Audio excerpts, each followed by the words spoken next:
Devy Degens, welcome back to another episode. I am SC Romero with my co-host here, Tom Harvey. I just noticed my little screen there is going crazy, so give me 1 second here. We'll leave it there. I'm SC Romero, Tommy Harvey. We're the Devy Degens here. Sorry, I don't know what's happened. I see SC Romero twice there, but we're here to talk about: are they truth or is it all hype? A very exciting episode. Plus, we did a C2C IDP league and we had our supplemental draft. We're going to go over the first round in that mock.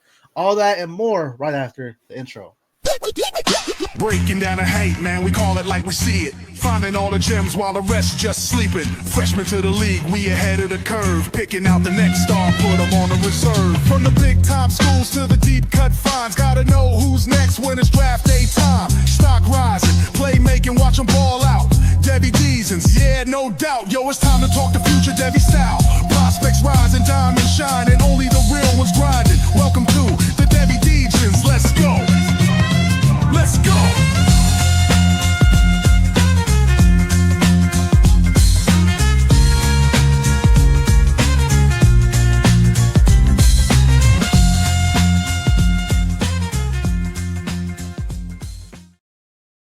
Devy Degens again. I'm SC Romero. My co-host Tom Harvey here today to talk about truth or hype. Tommy, how's it going today?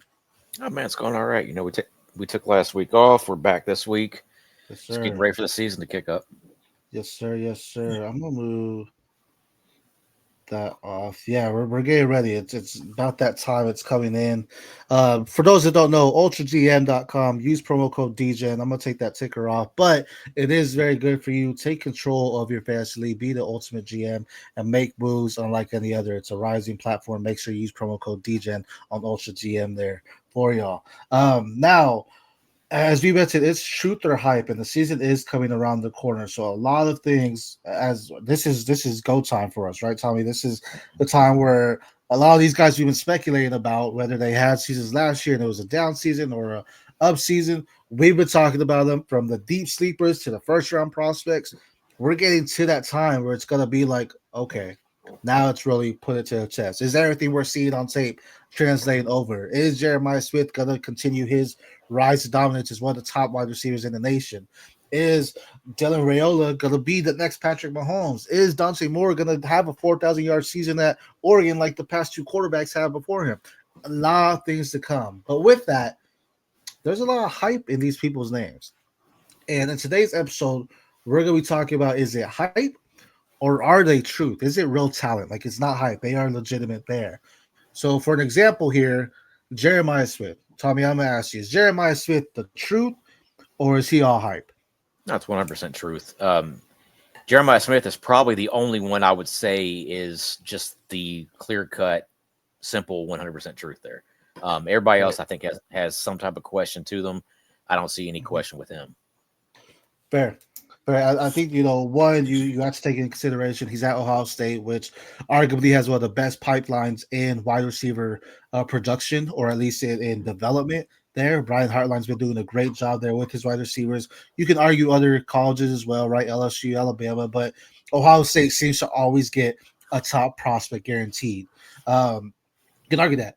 But on top of that, we knew as a freshman, we're like, hey, this kid's going to be a stud. He's going to be a master of his craft at the next level. And guess what? As a true freshman, he was exactly that. To the point where, honestly, if Jeremiah Smith said, hey, after freshman season, I'm coming out to NFL draft, I would think he's in the top 10, if not top 5 of draft picks. And not only in the NFL, I'd argue he would have been 101 in my draft, at least, over Aston Gentry, who had a stellar year, one of the best collegiate years of all time.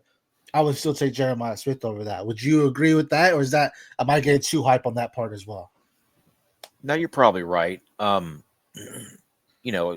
Obviously he's not eligible for the draft, for another 2 years. But sorry, people still got some time there. but yeah, if he was eligible for the draft, he probably would have been the 1-1. Yeah, he's a phenomenal prospect, and the best thing is he wasn't eligible. Best thing is he's not eligible this year, so he still has 2 more years of production to come, 2 more years of development in that Ohio State pipeline behind Brian Hartline to learn more. Because the beauty about some of the best is they're not content with just being great. They want to be beyond great. So they're going to continue to learn, continue to develop. Jeremiah Smith, we're probably saying, yo, you're a A1 prospect. There's nothing wrong with you. And he's probably like, the way I get off the line is too slow. Or the way I'm catching the ball, I'm not getting up there quick enough. He's probably looking at his film, watching those things, and that's what's going to be great about it. So, not Jeremiah Smith. I agree. He's the truth. He's the one guy. If you're able to get him in Devy leagues, go out there and get him. I've been on record saying, hey, I would trade Justin Jefferson for him straight up. People disagree with that. I get it, but do what you do. The point is, go get Jeremiah Smith because he is the truth. So, that was the example because everyone knows who Jeremiah Smith is. So, now we're going to go a little bit deeper with some players and go over, are they truth or is it hype? So I'll start off for us, Tommy, and we're going to talk about someone I mentioned in Nebraska's quarterback, Dylan Raiola. Dylan Raiola is a top prospect coming out of high school. Freshman year, you saw his freshman flaws happen. Maybe a little bit ball placement wasn't quite there. He was not getting the ball out quick enough at certain times. It looked like he was struggling to read some defenses at certain times. But then on the flip side, there's comps to Mahomes, not only in the way he looks, but also in the way he plays. And there's some similarities. And in my eyes, if you get Patrick Mahomes before he was Patrick Mahomes, you got to steal. So is Dylan Raiola hype or is he truth? Probably a little bit of both. I mean, I'm not gonna say he's Patrick Mahomes. I mean, he does have that same play style, and obviously just the physical look of him, he looks like Patrick Mahomes. But you got to see a little bit more. Obviously, when Mahomes was at Texas Tech, nobody really saw that until really towards the end of the year either. So, yeah. Raiola is a much more ballyhooed prospect coming out of high school than what Mahomes was. Right. So he's obviously had more of the hype around him for longer. Right. But yeah, I mean, last year I thought he played well as a true freshman without much around him. Sure. Now they have a second year Jacoby Barney.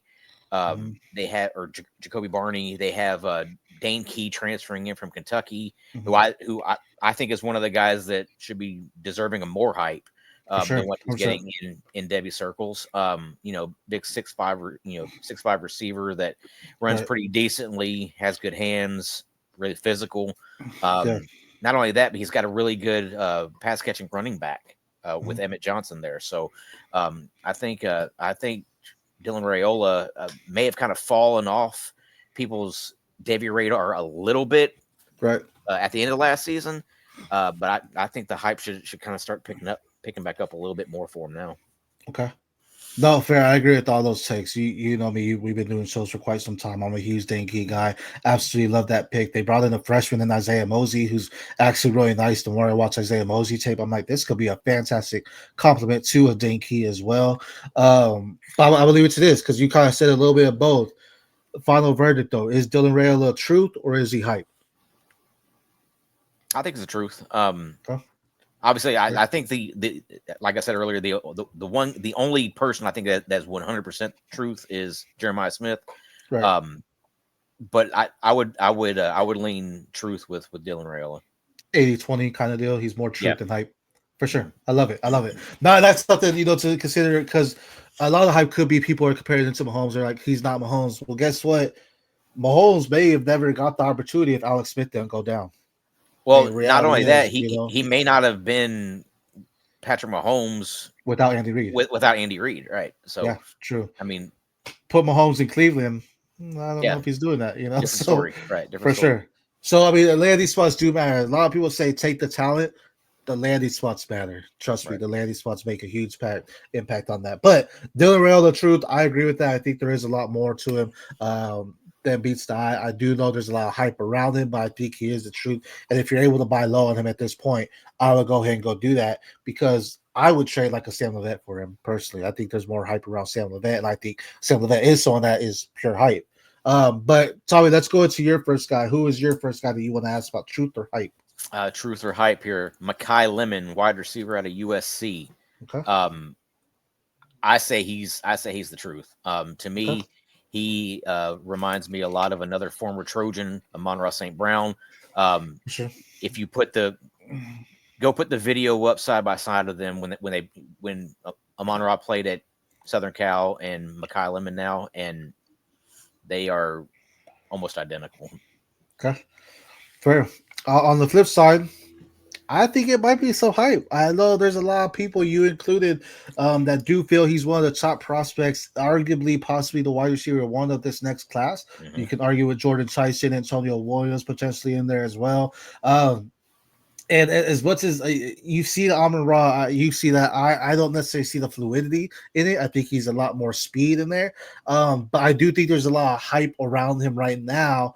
I don't know if it's going to translate to him being that type of hype or that type of truth at the NFL at that next level. I think he'll be a great player, but I think there is opportunity for you to get more from Makai Lemon. There's opportunity for you to go out there and get a Nick Marsh plus who I'm more higher on, or maybe even a Dallas Wilson who we're both higher on 4+ for him as well. So I do think there's a lot of hype around it right now because the wide receiver class doesn't look as strong as we've seen in past years for the 2026 class. So in my eyes, if you have any of these guys that are considered top wide receivers within this class, I would say you need to sell now because I think there's a lot of hype on them and there's not certainty necessary to them as well. So I would say hype on Makai Lemon for myself. Any thoughts on that? I don't think you've seen him enough. fair.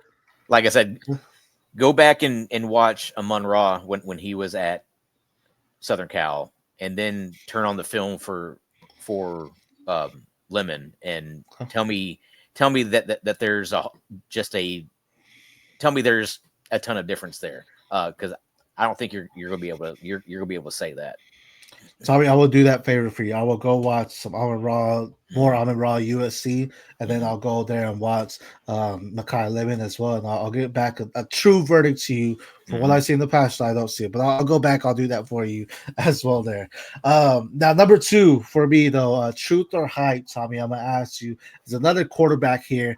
And I'm going to ask, is Garrett Nussmeier, who many could say as the potential quarterback one of this next class, beautiful ball placement, hasn't really had the opportunity to show. He sat behind Jaden Daniels, came in, didn't really have the wide receivers last year. This year, he kind of does have the wide receivers.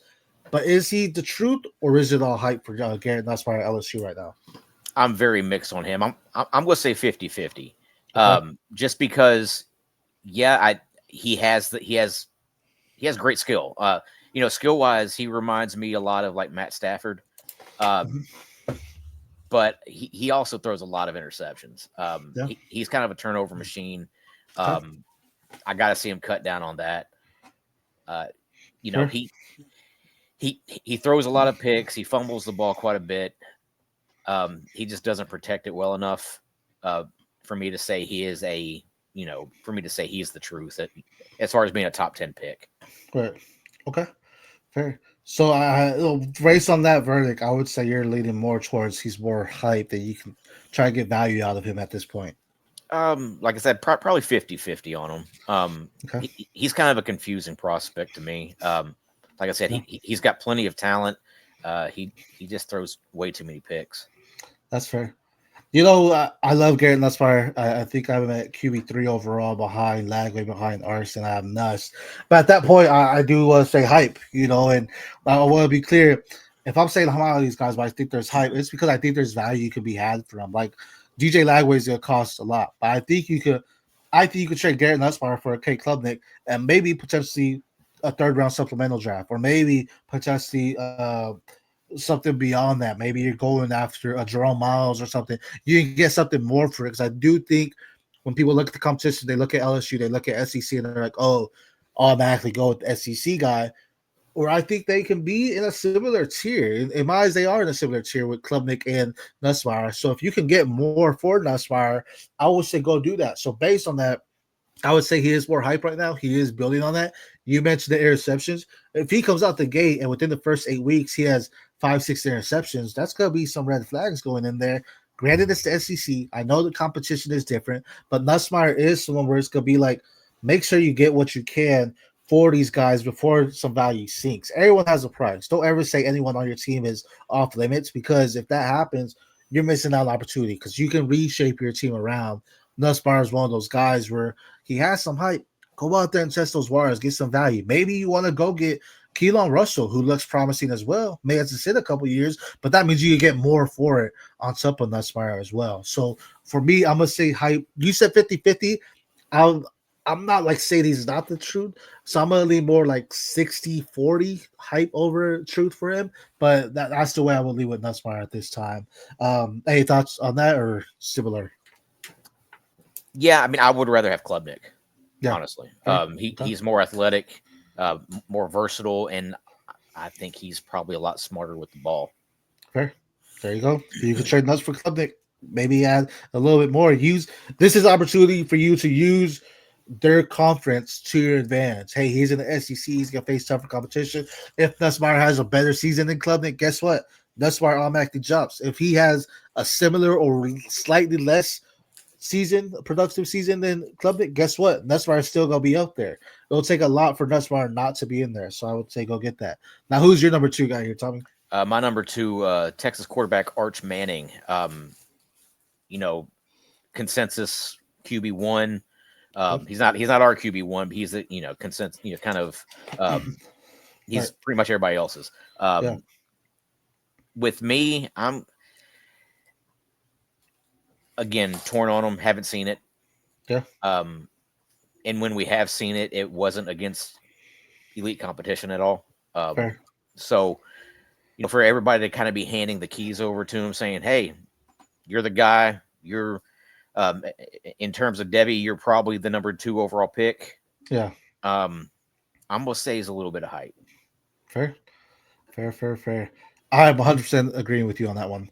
And reason being, Arch Manning does look good. We have seen it. The talent is definitely there, but he is at the point where there's so much hype around him that there is a lot of things that could go wrong to immediately get rid of that hype as well.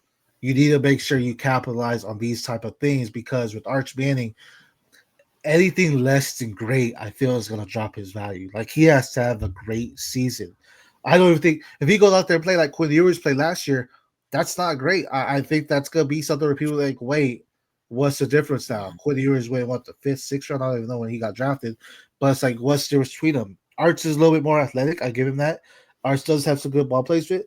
But the thing you have to consider, I say this time and time again with these quarterbacks, is Arch great because of the talent he has around him, or is the talent around him better because Arch is great?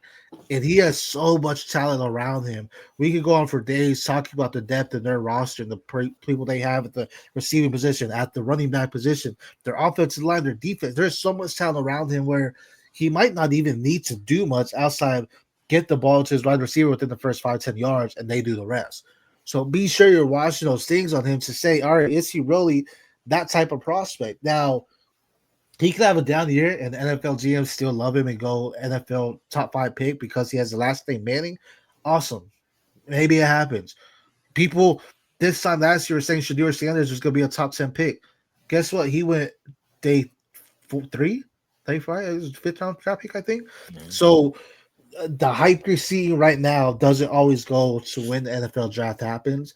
Arch Manning has a lot of hype. We just talked about Cade Klubnik. I would go trade Arch Manning plus, or go trade him for Cade Klubnik plus. You can get a heavy plus for that out of that as well. For Nussmeier, even Nussmeier plus, I would go do that. You get a heavy. There's so much value on Arch Manning's name. Take away Arch and just have the last name Manning. People jump through the hoops and say, "Oh, this is a great quarterback, a Super Bowl winning legacy type of quarterback." There's a lot of hype. Go ahead and get rid of him, in my opinion. Yeah, I would argue that there's probably not much difference in Arch Manning and Dante Moore. Fair. And I would take Dante Moore. If you're talking about the vacuum, if you're talking about straight up between them, give me Dante Moore. I like that offense system better. I've seen ones done back-to-back years with quarterbacks newer to the system or for their first time starting. I would take Dante Moore. We'll talk about a little bit more about Dante Moore later, though, too. But we both say hype on Arch Manning there, which is, I think that's great. But speaking of Oregon, I do have an Oregon guy here, and that's going to be Oregon's running back, Makhi Hughes. Now, Makhi Hughes is someone transferring up from Tulane, back-to-back seasons over 1,300 yards, great contact balance. I believe back-to-back seasons over 5.3 yards per carry as well, or contact balance as well, yards per carry. Fantastic moves. He is a straight physical runner. He can add a little bit more to his speed. I think he's not the fastest runner. I'm going to give that to Jaden Lamar out there in Oregon for the running backs. But Makhi Hughes is one of their top prospects. He is going to take the reins as their RB1, I believe, going into season, especially in the Big Ten. He has that physicality that they didn't really have as much last year. But is he a lot of hype coming from a Tulane to a Big Ten, or is there truth to Makhi Hughes? Again, this is another confusing one just because you do have quite a bit of running back depth in this draft class. I would probably say he's getting a little bit too much hype right now. I would probably have him as more along the lines of RB5, RB6 in this draft class alone. But it wouldn't surprise me if he tears it up at Oregon. We just haven't seen it. You know, we saw it at Tulane, but that's completely different. Right. Going into the Big Ten, I think we're going to have to see it to believe it with the big time competition. Fair. I want to say truth so bad as an Oregon native here. I want to say he's the guy and he's going to be it. You know, I want to hold up my Ducks to say go him, but I think there is some hype, and I agree with you. I think, you know, in this draft class, we're going to be talking about some other running backs here as well, but there is opportunity to trade him. Moving up to a good conference or a good team in a good conference that has shown the ability to produce running backs left and right. We saw Bucky Irvin. He's not Bucky Irvin. Jordan James is closer to Bucky Irvin than Makhi Hughes, but he's not even Jordan James. He's a completely different style of runner. Is he going to fit well into the Oregon system? We're going to wait to see. And the opportunities we've seen just during camp, he looks like he's good. He's ready to go. But if we're talking about transfers, I would try to trade Makhi Hughes for Ahmad Hardy plus. I like Ahmad Hardy, who also transferred out to go to Missouri. Missouri is a crapshoot of a team at the SEC. But I was just saying you could get a plus for it. There's value in there to have him for a running back that, in similarities, had similar freshman seasons, Tulane, Louisiana Monroe, and now they move up. I mean, Makhi with, back-to-back years at Tulane, Ahmad Hardy with 1 year, Louisiana Monroe, then transferred out. But still, similarities where I saw a lot more speed and efficiency in Ahmad Hardy than I did see in Makhi Hughes. So there's some things you can do in that situation. At this point, I say there is hype around Makhi Hughes. In some circles, he's being taken as RB2, RB3, behind Jeremiah Love, behind Darius Taylor, above Nick Singleton. So there's value there to have it. I say it's a hype. I think he's a sell now. Thoughts on that? Yeah, I'm a lot lower on Hardy than what you are. Tulane's in a much better conference than what Louisiana Monroe is. Sure. So Hughes faced better competition. And I think just physicality, I think he's a much more physical back than what Ahmad Hardy is. So he kind of translates more to that NFL game. But yeah, I mean, I could see where you're going with trying to trade Hughes for something, to get multiple guys. Yeah, for capital. If you get capital, I mean, you could probably trade Hughes for a first-round supplemental draft. You're talking about some rookies that have some high potential as well. So I would say it's hyping that. But who is your third guy that we're going to talk about? My third guy coming into a really, really nice situation there at Florida, wide receiver, freshman Dallas Wilson. Love it.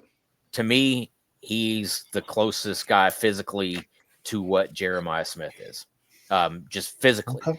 The build, the look, the tools, the speed, the hands. He really showed out in that Florida spring game. And I mean, Florida's got a really good team. I mean, they're preseason top 15 team. Mm-hmm. So I mean, they have talent on defense, and he was just shredding them. Yeah. I think they have a young team on offense, which is going to be, we're going to see some flaws happen there, maybe some mistakes. This could be how they come back after a turnover, anything, how they step back on the field after those situations. So really drive it down, or when it's down to the wire, how are they going to achieve that. I actually love Dallas Wilson. I think he's truth. I don't think there's any hype to him. So much of the truth where I have him over DeCorey Moore, who a lot of people have as their wide receiver one. I do too. DeCorey Moore is also in a phenomenal system, though, right? He's going to be in a great system, but Dallas Wilson just shows, like you mentioned, has some physical traits to him where it's just like, man, this is a wide receiver where I could see playing an ex alpha wide receiver at the next level. DeCorey Moore, I don't know if I see that. I see more of a slot, maybe a high end wide receiver too. I don't know if he's going to be a pure alpha type of wide receiver. That he's very fast, very speedy. That could happen. But Dallas Wilson, I think, is true to his name. I think he has a lot of value. If he saw where if you go out there and trade or get that pick to trade up to go get him, I would do it because I think there is something there. We're talking about as a freshman, so these might have the most hype around them at this point of the season. But he's someone we're, as you mentioned, Jeremiah Smith, I think we're going to see it year one. I think there is some competition in Florida. They got Michael Sturdivant, I do believe, right? They can transfer there. J. Michael Sturdivant transfer there. They got Trey Wilson there. Vernell Brown is another freshman wide receiver. They play different positions, obviously, but again, I think Dallas Wilson is just the closest thing to, as far as potential, to what Jeremiah Smith is. And we're both high on DJ Lagway. Lagway didn't have the wide receiver that he has in Dallas Wilson last year, so I expect a lot more changes to come in the passing game, and Lagway gained the ball out to him as well. So I would say there is truth to Dallas Wilson. And you say truth to him? Mm-hmm. Perfect. Now our next one here is I'm gonna go running back again. I mentioned his name, Penn State running back Nicholas Singleton. Is it truth or is it hype? Now he's someone that has been very consistent in what he's doing. Along at Penn State, alongside Kaytron Allen, he is someone that showed he doesn't need the full workload to be consistent, to be an every down back. He can be, but guess what? Even if he split the carries, he's still good. Kaytron Allen has been there since day one with Nicholas Singleton, and Nicholas Singleton has still been very, very productive with him. Now, he's more of a straight up side, straight up the middle type of runner. He could run it outside. That may be a knock on him. He's not, necessarily going in those versatility type of schemes, but he is someone that can do it. His pass catching is also very well with him as well. What are your thoughts on him? Is he truth or is he hype? I think it's truth. He was a five-star recruit coming out of high school. People kind of lost a little bit of faith in him after his after kind of an up and down freshman, sophomore season. Now he's a senior. He came back for his senior year. Both him and Kaytron Allen. And I think he's potentially RB1 in this draft class, him or Jeremiah Love. So I don't, I think I would say he's the truth here. Fair. I absolutely love it. I think I'm on the line of truth as well. Again, simply because he's not someone that has the workload by himself. That can always be a question, especially the way the NFL's transitioning. He showed he can do it with a teammate and still be very productive. And it's not like he's in the back conference. He's in the Big Ten, which in my opinion is a little bit more physical up front than the SEC. So you have a lot more bigger guys that he has to run through, and he's making it happen and getting positive yardage just about every single run that he gets. Right. Watch his tape. He is someone that has great vision. He is someone that doesn't go down on first contact as well. I think there is something to him. Now, my big thought is I don't know if he's a first-round prospect. I think he's early day two. He could have a great season to push him up to day one, but I think he's an early day two type of prospect right now.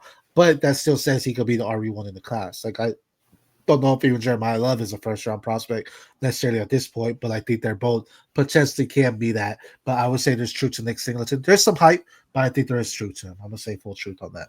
Now, who's your next guy we're going to talk about? My next guy, can I mention him earlier? Oregon quarterback Dante Moore. Obviously he transferred in from UCLA. From UCLA. Yeah. Sorry, I was looking at something. My bad. You're good. He's a UCLA transfer. Another former, kind of really high thought of prospect. Didn't really have a great season when he was with the Bruins, but he was originally committed to Oregon, decided to transfer back. He's going to have quite a bit around him there. And that that system kind of pumps out quarterbacks. Bo Yeah. Nix and Dylan Gabriel, and now Dante Moore is the next in line there. Like I said, I don't see a whole lot of difference in what Dante Moore and Arch Manning bring. So Fair. I think you could easily trade Arch Manning for Dante Moore plus, 100%.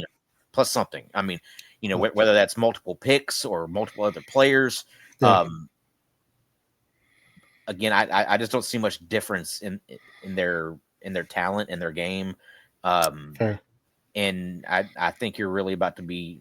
I think people are be quite surprised with what they see with Dante Moore this year. For sure. So you say there's truth to him? Yeah. I say truth as well. I think consensus would say it's hype because of the offense he's in, because of what you said, Oregon's pumping out quarterbacks. Bo Nix, Dylan Gabriel, pumping them out. But guess what? They're NFL quarterbacks, and Bo Nix is thought of as a top 10 NFL quarterback right now. Right. So. Exactly. And in my eyes, if I was looking at them as freshman prospects or where their journey is now, where Dante Moore is at, I would take Dante Moore over Dylan Gabriel and Bo Nix.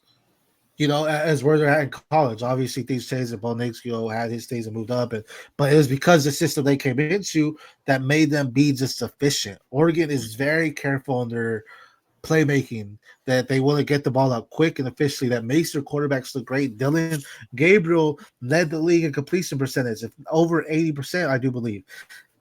And it was because they just got the ball out quick. Now, if you go back and watch the actual tapes, Dylan Gabriel, there are some plays where he is struggling to get the ball out because the defense is so good and he doesn't have those quick reads. And then guess what? He makes those turnovers. He makes some bad plays. So Dante Moore is a lot taller than Dylan Gabriel. I think he's about 6'2", 6'3". He's going to be more efficient. I think he's a better runner than Dylan Gabriel. I think he's going to be able to check down a little bit more as well. They have a lot more guys that can run the slot. A guy very high on, Gary Bryant Jr., wasn't healthy last year. This could be a guy that they're going to try to feed the ball to this year as well. Dante Moore is going to be there. I say there's truth, and because I do believe consensus has hype over him, I think you could go trade for Dante Moore at a good value that you're not having to overpay necessarily. You can go out there and get some for him. Now, with consensus thinking there's hype, you could also probably trade and get a bunch for him potentially. But I think you want to try to acquire Dante Moore at this point because the system he's in, because I know the talent's there. QB1 since the day one, since we had him as a freshman over Malachi Nelson, we're going to see some things change and progress. I think Dante Moore is in for a big season. You want to make sure you have that on your radars as well. Now, my next guy here, this is a guy that I've hyped over and over, and I do believe it's true to him as well, but it's Michigan State wide receiver Nick Marsh. Now, on this show specifically, I have said he is the next DK Metcalf. I absolutely love his physical build. I love his talent. I love his ability. His knock is he's at Michigan State. You're not looking at Michigan State as a football program. You look at them as a basketball program. Michigan State, though, has an okay quarterback in Aiden Childs. Nick Marsh has, I would say, no competition because there's obviously guys there, but he is the leader. He is the alpha of the team when it comes to wide receivers. He is one of their top guys. He has the physical traits to already be a pro prospect. He's only going to get bigger or smarter with his nutrition, all those kind of things. So it's all he could progress from here. That's what we can hope. But what are your thoughts? Is he truth or is he hype? I think it's probably a little bit more truth than hype. I'm not seeing him just getting an enormous amount of hype. So I would lean truth there. He does have a nice build. Again, we're just not going to see it until he's in the NFL, just because Michigan State just doesn't have a good enough offense. Right. So unless he chooses to transfer out somewhere that showcases his talent a little bit more, we're just not going to see it. So he's just going to be kind of a hidden guy until then. Yeah, and that's where I would go truth on him too, because of that hidden gem potentially.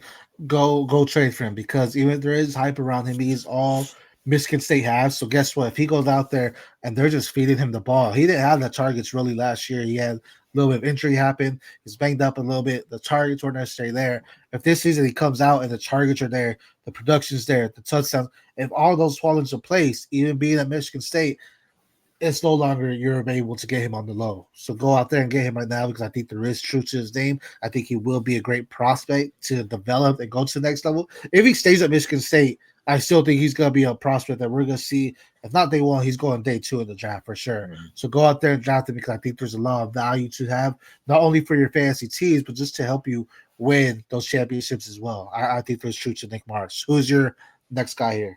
My next guy is LSU running back Caden Durham. To me,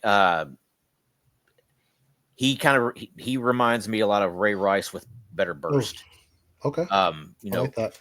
Ray Rice was a really, really good NFL running back for a while. For sure. Obviously got in trouble, but you know, just the kind of physical build of him, the way he runs, and I think he has better burst.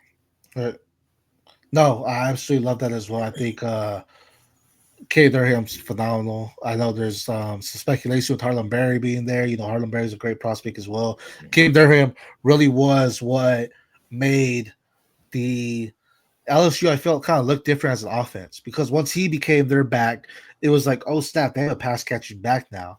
Oh snap, he can also run the ball, and as you mentioned, he has that burst to shoot out the gate and just dominate as well. So I absolutely think Cam Durham is a talent. I don't think there's enough hype on him at this point. I think there's a lot of truth to him. I agree. I think when we're talking about running backs within his class, we may not even be mentioning him. And I'm not saying we, I'm just saying like the consensus, the Devy community is not even mentioning Caden Durham as much as they should be because maybe the hype's on Garrett Nussmeier. Maybe it's on Barry and Brown, Nick Anderson transferring in. Maybe it's on Trey'Dez Green as a tight end because we don't talk about tight ends enough. It's not being talked about as enough for Caden Durham. I hear more people talk about Harlem Berry than I do Caden Durham. At this point, Durham is someone you want to acquire. I think he has a lot of truth to his name. I think he will be a great prospect, a great asset to have not only in your C2C on your Devy rosters and in the future as well, because he is a dual type of back. He can kind of do it all, and that's something you want in these type of running backs. Is someone like a Caden Durham that can really shift and be someone that you can move around the backfield as much as you want. He's still effective as well. I absolutely love that. I say true to him as well. Yeah, I have him right up there with Nate Frazier, as far as RB1 for that draft class. For that 2027 class. Well, I might have to pump the brakes for you a little bit, but no, I hear you. No, I mean, no, you're right. You're right. 100%. And to be honest, if I have Nate Frazier about Devy RB1. But if I'm being honest, Nate Frazier I see as more as a pure runner, where he's gonna be someone that he's just more physical, more elusive, just up the trenches. But I think Cam Durham is more of the versatile runner, where you could possibly get a lot more out of Durham and what he could do within the backfield, pass catching. Nate Frazier can catch as well, but Cam Durham just seems a little bit more versatile. But when I'm looking at these guys, I want someone that can be physical and pure, and I think that's what Frazier is. But I agree, I love that. I think he's right there up there with the two. Now, this next guy you brought up, LSU. We talked about Nate Frazier. I'm gonna bring up this guy. This is gonna be a Georgia transfer. You talked about Makai Lemon actually earlier. This guy transferred from USC. Zachariah Branch, former 5-star wide receiver, was at USC. Not to be the next great. I mean, in some supplemental drafts, some Devy drafts, he was going as the number 1 pick at that time when he was a freshman. I already know you're thinking hype here, but he's someone that really hasn't panned out. The speed is there, everything is there, and honestly, to me, could he have not transferred to a worse school? Like if you're Georgia's top tier program, don't get me wrong, but I don't feel they developed their wide receivers as they should. It's more a running back type of RBU more than wide receiver U, and so Zachariah Branch going to Georgia. There's hype because the name of what it was as a freshman is there. I don't know if it's there anymore. At this point, I think it's all hype for his name. What are your thoughts on Zachariah Branch? Yeah, I mean, Southern Cal had that massive wide receiver recruiting class a couple years ago with Branch and Deuce Robinson and Makai Lemon and Jacoby Lane, and Branch probably the 4th best out of those 4, right? Yeah. He never developed there. Yeah. I mean, he was a really good return guy, but as far as being a go-to receiver, he never became that guy. Right. So I'm gonna say he's all hype. Yeah. No, I mean, I don't have any faith that he's going to develop into a go-to receiver in the NFL whenever he couldn't do it over those guys at USC. Yeah. Yeah, I will say we did have our Devy dual draft. We have a draft that we're doing. It's a deep Devy league. It's the Devy Planet versus Devy Dojo, 2 Devy communities going head to head. I did take Zachariah Branch at a point because I was like, this is a guy where he's dropping but there's hype to his name. I'm gonna go ahead and take him. He's at a premier college. Go ahead and take him here. But I agree, it's hype. I mean, he's someone I took based on value, and I'm like, all right, I need to try a trade. Hopefully, the guys in that league aren't necessarily listening, but I'm gonna try to trade it at this point just to make sure, hey, I could probably get something out of it. Or he's someone where if I see that boom type of game, maybe he has 7 receptions, 150 yards, and 2 touchdowns in one game. I'll try to ship him out and try to do what I can to get that value on him. But I agree. I think he's all hype right now. I think everything you're getting for him is you want to trade on that right now because I don't necessarily see, even in a productive year, I don't know if there's development or proper development that I want in the wide receivers for him at Georgia. You know, Brock Bowers is a unicorn. Brock Bowers was it. But other than that, I can't tell you a top wide receiver from Georgia that necessarily came out and just like went crazy, right? So in the past couple of years at least. So I would say there's hype to him as well. Now, who is your last guy that we're going to be speaking about? Well, my last guy is getting quite a bit of hype now. Kind of, people kind of lost interest in him towards the middle end of last season. But I'm gonna say Michigan running back Justice Haynes. Transferred in from Alabama. Another really highly thought of high school recruit that just never really panned out at Alabama. Goes to Michigan now, where now he's getting more and more hype. I'm going to say he's a little bit of hype. I don't think he's much better than what Jordan Marshall is there. And honestly, I could see Jordan Marshall ending up with more carries. Yeah. No, I actually agree with you on that. I think there is hype around him. I think that's because of what we saw from his high school days of him being this all-time track star type of running back. Hasn't progressed. I think Jordan Marshall's under the radar. If we had the segment of who would you rather take, I would say Jordan Marshall over Justice Haynes because I believe you need Jordan Marshall a lot later in your drafts than you will Justin Haynes. And I think Jordan Marshall's just going to fit the Michigan program a lot more better than what Justin Haynes is as well. So I think at this point, there is hype to his name. So you want to try to get rid of that. He's a great back. I think he's very elusive. He knows has some great visits to hit the holes quickly. He can make defenders miss. Sure. But with the program he's at, same with Donovan Edwards. I mean, you can say this. Yeah. I kind of compare them, Haynes and Marshall to what Edwards and Corum were. Yeah, Mullings. I mean, but then you saw Edwards come in and Khalil Mullings was the better back last year. It wasn't Edwards who stayed there. So yeah, if you're saying Justice Haynes is a similar to Donovan Edwards, it's like okay, sure, Donovan Edwards is good. It's a little bit bigger, but yeah. But same style is what I'm saying. And with Edwards, it's like, okay, he didn't necessarily pan out to the NFL roster. He hasn't yet, at least. We don't know. He got drafted. But that's what I'm saying. Like, it says you with Bryce Underwood on our center. Like, I don't expect them to be so that's necessarily checking down all the time either. Underwood has a good arm. Underwood also has the capability to run. There's a lot of things that can happen there. So with that sense, I do say there is hype to his name. I think Justin Haynes will definitely be so where there's value on him. Go trade for Jordan Marshall plus in this sense because you can. Yeah, and Haynes couldn't beat out Jam Miller at Alabama, and Jordan Marshall's a lot better than what Jam Miller is, in my opinion. And I'll say there's more truth to Jam Miller than I say Justin Haynes. Okay. I think Jam Miller is under the radar. I don't think people talk about him enough.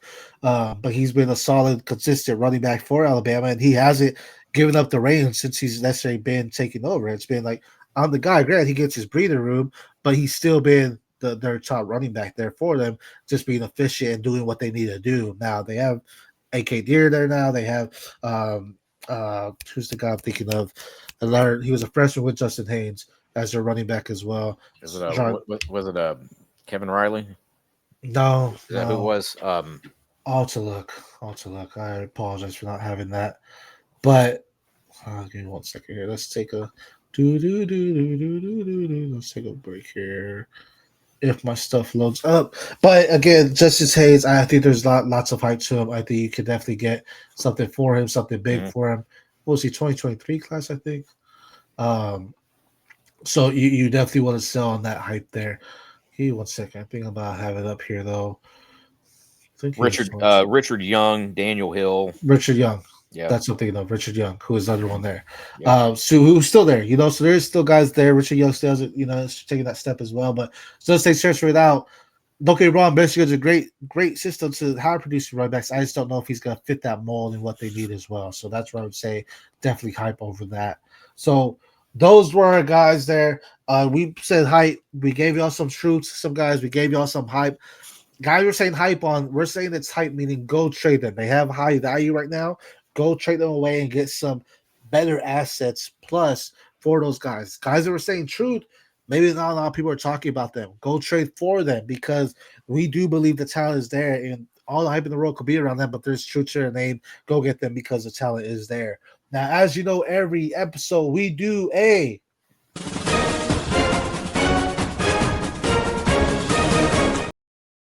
mock draft. And this week we're not doing it based on our episode as far as true type. That'd be a little bit harder to do, I would say.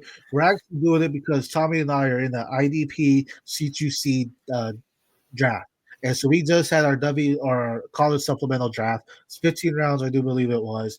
But it's IDP and offense as well. Everyone that goes from the pros or from college to the pros, they automatically transition over to our pro roster as well. So we did our first round. I'm gonna go ahead and give y'all that just to give you an idea of what supplemental draft could look like within it. So number one, Oregon with the Corey Moore. Tommy and I probably had Dallas Wilson over, but I think we both agreed to that the Corey Moore at 101 makes sense. Consensus, I feel like. Yeah, I mean, consensus-wise, sure. I didn't have the number 1 pick. I had the number 4 pick. So yeah, I think you got. I got Dallas Wilson. Yeah. So, so number 2 though, we're gonna say Bryce Underwood again. One of the top quarterbacks in this draft. I do believe he's someone that can be out there as well and make a big impact for your team. Number 2, Bryce Underwood. You agree with that? Yeah, I would have probably taken Underwood 1, being it's a super flex. Yeah. 2 quarterback league. But yeah, I mean, Underwood 1 or 2 is fine. Yeah. At number 3, we go Keelan Russell. Now, I do believe in this draft. I was the 102, if I'm not mistaken. And Keelan Russell, I was definitely debating between him or Underwood. I just think Underwood's in a clearer path to start right away. Keelan Russell may need to find that path just because I don't think it's clear and dry for him. But I do kind of think Keelan Russell might end up being the better quarterback. Well, what are your thoughts on Keelan at number 3? I don't necessarily disagree.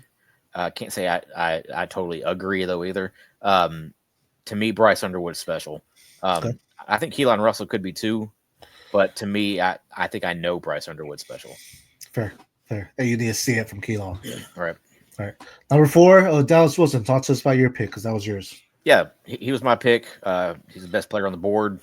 My number 1 receiver in this recruiting class.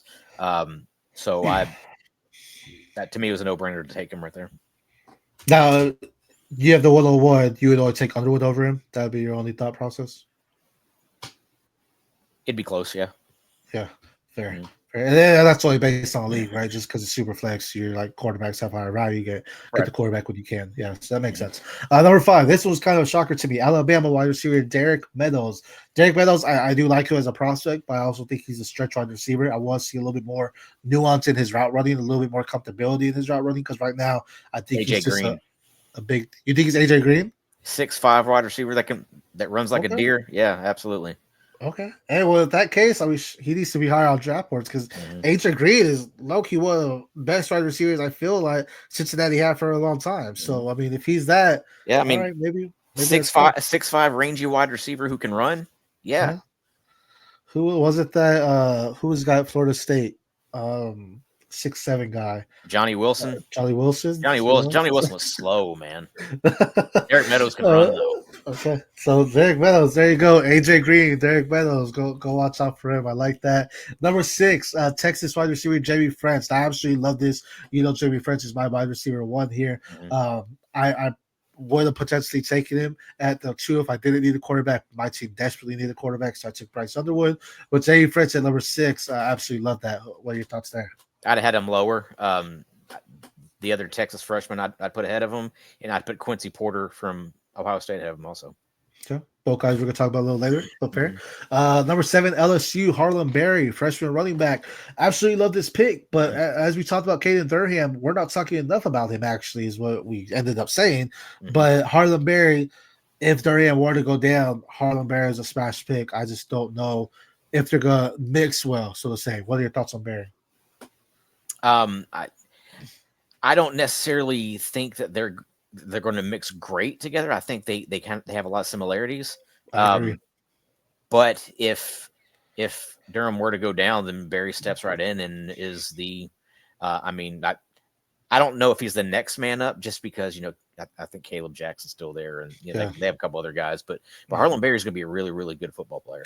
Yeah, I absolutely agree. I think I probably would have taken it a little bit lower. I get it. I think he's 2 for 7 as the RB1, I do believe. So I get it. He's one of the top running backs coming out, but I might have taken some of these guys later over Harlan Berry. But number 8, Baylor Sawyer Robertson. I know this is one of your guys. Any thoughts on Baylor at number 8? Sawyer Robertson. Matter of fact, he's another one that should be getting more first round buzz for the NFL draft next year. Prototypical size. He's really gonna show out this year at Baylor. I think Baylor's going to win the Big 12, and I think him and Bryson Washington and Josh Cameron are going to be the reasons why. Fair. I think he's going to be a big part. So I actually think that's a great pick, especially when you're thinking about the quarterbacks, Bryson Underwood, Keelan Russell. I think those are the top 2 for the freshmen. So knowing that Sawyer Robinson was there, I think that's a great pick there as well. Number 9, FSU Osman Kruma, running back. This is a great running back as well. The difference with him is his pad level. I want to see him get a little bit lower. I think he runs very vertical, which I think at times for a running back can hurt them, especially if you get those open chest shots, which some of them could potentially. So I want to see a little bit more, but I do see a clear path for him potentially being the RB1 at Florida State. So I think I would have taken him over Harlan Berry. What are your thoughts on Kruma? I honestly would have taken A.K. Deer over him. Fair. I love that. Kylan Deer didn't go in the first round of this draft, for some reason. But I don't have a problem with taking Chroma here. I would have just taken AK Deer over him. Yeah, fair. No, I love AK Deer too. I would have done that as well. I was saying first rounds here, but yeah, AK Deer is nice. I love him. Now number 10, Ohio State Quincy Porter. You mentioned you would take him over Jamie French. He's got to wait though a little bit, but why would you have taken him over French? I think it's better than French. Jeremiah Smith even came out about a month or so ago and said Quincy Porter's the next guy. Yeah. After Jeremiah, he's going to have to wait till after Jeremiah Smith is gone because they play either that or he's going to move over to Cornell Tate's spot next year. Yeah. But Quincy Porter is that next dude after Jeremiah Smith. Fair. He's absolutely great. I love Quincy Porter too. I'm surprised. First round, I get it. I've taken him later in some leagues as well, so I love that. Now, number 11, this guy too. You said you taking this Texas wide receiver, Jane French and Khalid Lockett. Khalid Lockett really is, like Tyler Lockett is, so he's a guy that can get down the field quickly. I do think he's a good receiver. I just think there's a little bit more fluidity in what French could do in the routes than what Lockett could do. That's why I have French over him. But what are your thoughts on Lockett? It depends on what you're looking for. If you want a guy running out of the slot, you're going to take Jamie French. If you want a guy who's going to stretch the field, it's Khalid Lockett. Fair. I think both are great picks for Texas. I think sets up Texas for possible years after, with them having that wide receiver core. Number 12, now this is someone sneaking in higher and higher in my ranks as well. Clemson running back Gideon Davis, so I think has another clear shot. I absolutely love his tape, and I did mention his name with Kruma, but I think I have Gideon Davis over Kruma as well. I absolutely love everything I'm watching with him, and I think he's going to fit well in the system at Clemson. What are your thoughts on Davis and Gideon Davidson filling out the first round? Again, I'd have a Kylan Deer. I was really surprised Deer did not go in the first round here, and that would have pushed Davidson out of the first round. Right. And I don't have an issue with him, but to me, he's wide receiver or he's RB4, RB5 just in this freshman class. So either way, you were taking Chroma and Berry over Davidson. Chroma, Berry, and Deer. Yeah. Okay, fair enough. But there you have it. That was our C2C supplemental draft. It does go all offense pretty quickly. The IDPs normally come in the later rounds, but that's where we have it in our supplemental draft. Hopefully you are doing your C2C leagues supplemental drafts here coming up. More so start in August. Maybe you're doing Devy drafts, which is fresh for supplementals. This can also help. So hopefully that helps you moving forward. Now, for our last segment, Tommy, you have some guys that you believe should be getting more hype overall. Who are those guys that you want to talk about? I just mentioned one a few minutes ago. Sawyer Robertson, quarterback for Baylor. To me, by the end of this season, going into draft time next year, into NFL draft time next year, he's going to be getting first round buzz. Fair. I think he has franchise quarterback written on him. He's better than to me. He's better than a couple quarterbacks that went this year. Yeah. So I mean, prototypical size, big arm. Really is leading Baylor. I mean, and Baylor's not a typical power. So I mean, Right. They got that 3-headed machine there with Robertson and Bryson Washington and Josh Cameron, and then if Michael Trigg can figure it out ever, he's another big, he'd be another big time weapon. For sure. But 4. yeah. So I'm gonna say Sawyer Robertson. Another quarterback's Avery Johnson, 6'3", 200 pounds, dual threat guy, which the NFL loves those dual threat quarterbacks now. Right. I think he's starting to figure it out as a passer. So I mean, if people are so super high on Sellers out of South Carolina, why aren't they looking at Avery Johnson? To me, he's a better passer than what Sellers is. I will say I blame that more on the system. I think the Kansas State system wants to use him more as a runner than they do a passer, and we haven't seen it as much as him as a passer. But I agree, there is some value to his name because he has shown dual threat capability his whole time there.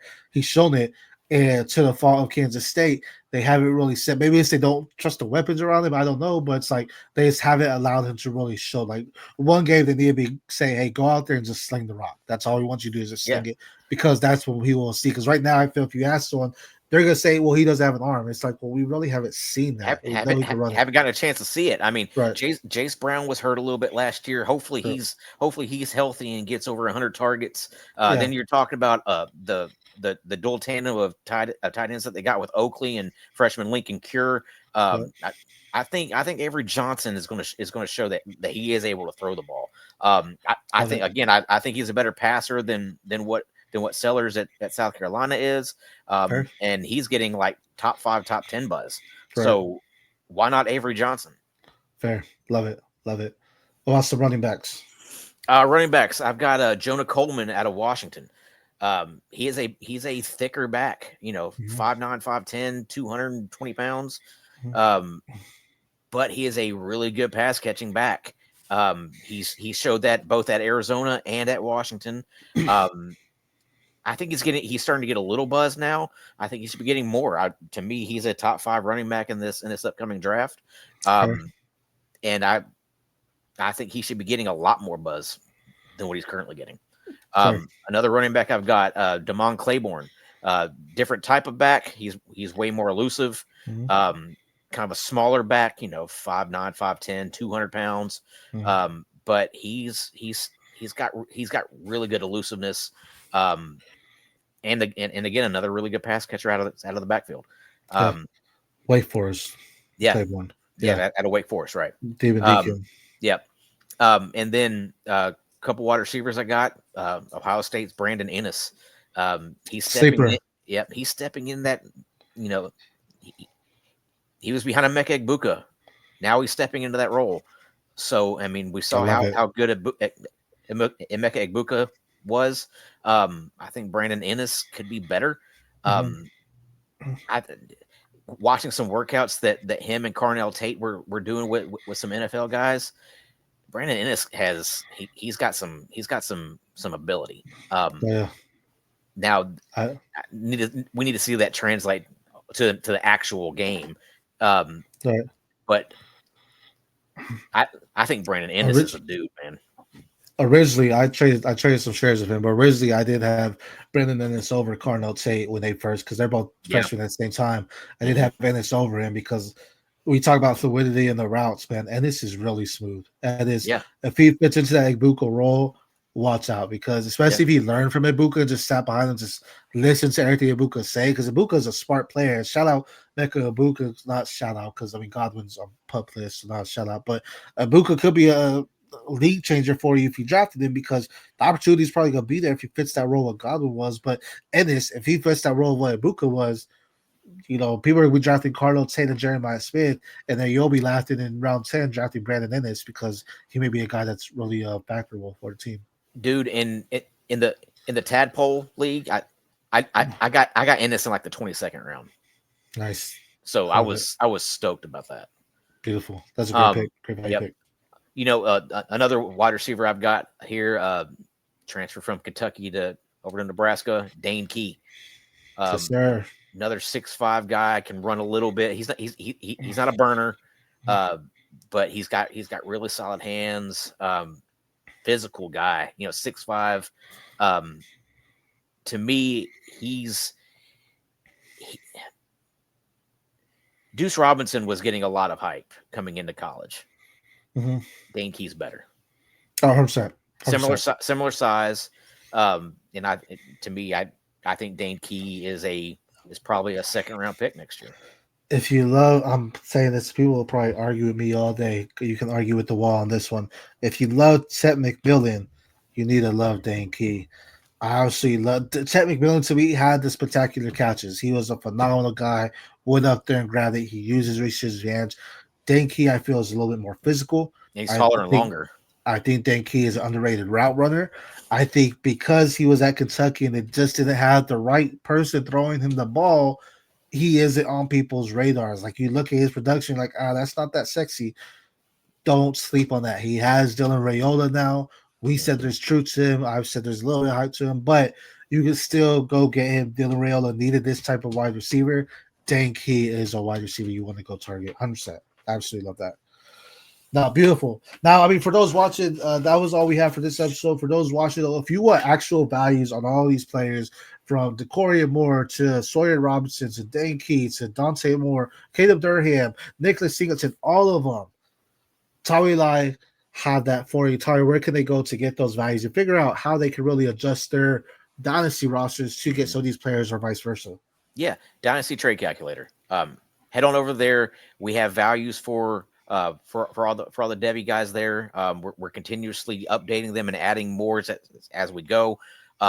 But you're able to compare values for Devy players to current NFL players, and kind of use that as a tool to make your trades. I've said it, I'm gonna say it again. I would trade Justin Jefferson for Jeremiah Smith straight up. If you don't want to do that, go see what you can get plus for Jeremiah Smith to add on to that, and make sure you get the best value for you as well. Dynasty Trade Calculator. Your Devy Degens are doing that for you. Tommy, any last minute awards before we let everyone go? Now, man, we're gearing up towards the season. We're in kind of draft season right now for C2C and Devy and all that. So so many drafts. Yeah, got so many drafts going on here over the next few weeks, man. But it's one of my favorite parts of the season. So just kind of keep up with what your with what your needs are. When you're doing Devy drafts, it is about taking the best player, but it's also about taking what your future needs are going to be. So make sure you're kind of combining those thoughts. Right. And at times, if you already had your Devy drafts, you get some of these players that we said are hype, go out there and trade to get some of these guys that could potentially be coming in the freshman season as well. If you have any questions, me and Tommy are here for you at Tom Hobby Sports on X, at the PPR Show on X as well. Go ahead and find us, follow us. We love to communicate with y'all and answer the questions y'all may have for it. Until next time, I'm S. Romero. That's Tom Harvey. We are the Devy Degens. Signing out. Peace.